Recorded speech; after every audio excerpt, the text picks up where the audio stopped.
할렐루야, 예수님의 사랑으로 성도 여러분을 사랑합니다. 드디어 일상으로 돌아왔다고 생각했습니다. 어제는 2달 만에 모든 성도님들이 하나님께 예배를 드렸고 아직 생활 속의 거리두기를 시행하지만 학교들도 개학을 앞두고 있습니다. 성도 여러분 정말 수고 많으셨습니다. 온라인으로 예배 드리시느라 철저한 방역 힘쓰시느라 고생 많았습니다.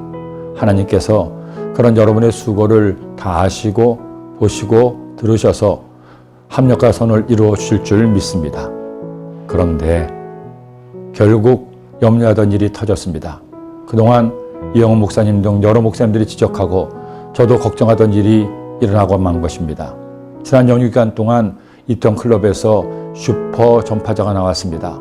당당하게 국내 확진자 0명을 자랑했지만 다시 하루에도 수명씩 확진자가 나오고 있습니다. 서둘러 당국이 클럽의 문을 닫자 이번에는 포장마차나 술집들이 인산내를 이룬다는 겁니다. 동네 술집들도 예외가 아닙니다. 새벽 예배를 위해서 길을 나서면 그 시간까지도 학교도 안 가고 직장도 안 가니 시간만 있는 젊은이들이 밤새워 술을 마시고 있습니다. 이번 기회에 이런 방역 사각지대를 발본색원해야 할 것입니다. 아직도 갈 길이 멀긴 합니다.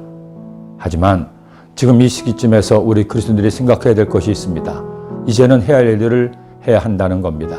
두렵다고 걱정된다고 언제까지 내 갈 길을 외면해서는 안 됩니다. 안디옥 교회 사람들이 그랬습니다. 안디옥 교회는 바나바와 사울을 통해 큰 부흥을 이루었습니다. 예루살렘 교회에 이어 두 번째로 하나님이 크게 쓰시는 교회가 되었습니다. 그런데 그들은 놀라운 일을 행합니다. 그들의 단임 목사였던 두 사람 바나바와 바울을 선교사로 파송하는 일입니다. 주를 섬겨 금식할 때에 성령이 이르시되 내가 불러 시키는 일을 위하여 바나바와 사울을 따로 세우라 하시니 이에 금식하며 기도하고 두 사람을 안수하여 보내니라. 착한 바나바와 열정과 실력 있는 바울은 명콤비를 이루었습니다. 그들의 헌신적인 목회 결과를 성경은 이처럼 말씀합니다. 만남에 안디옥에 데리고 와서 둘이 교회에 1년간 모여 있어 큰 무리를 가르쳤고 제자들이 안디옥에서 비로소 그리스도인이라 일컬음을 받게 되었더라. 이런 바나바와 바울인데 자신들을 떠나 선교사로 파송하는 것은 어려운 일이었습니다. 피하고 싶은 일이었습니다. 하지만 그들은 그 일을 합니다. 성령께서 원하시는 일이었기 때문입니다. 어떻게 성령께서 원하시는 일을 알고 실천할 수가 있었습니까? 그들이 금식하며 기도했기 때문입니다. 이제 우리는 신앙의 일상으로 돌아와야 됩니다. 아직도 감염 위험이 있으니 철저하게 생활 속 거리두기로 마스크를 쓰고 간격의 거리두기를 하되 이럴 때일수록 새벽자전을 쌓고 기도의 불을 다시 지펴야 됩니다. 모이기를 피하는 사람들처럼 주님을 믿어서는 안 됩니다.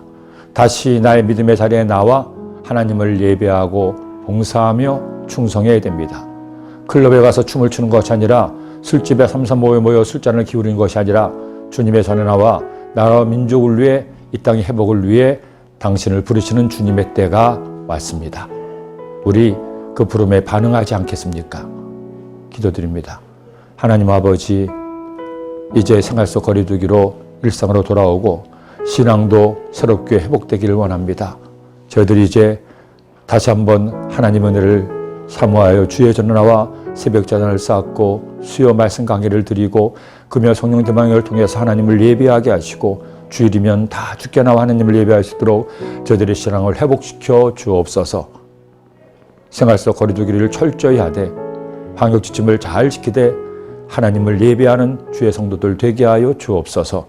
그래서 코로나19 바이러스가 속히 소멸되게 하시고 이단 신천지와 동성애가 사라지게 하시고 하나님 나라가 이 땅에 임하게 하여 주옵소서. 예수님의 이름으로 기도드립니다.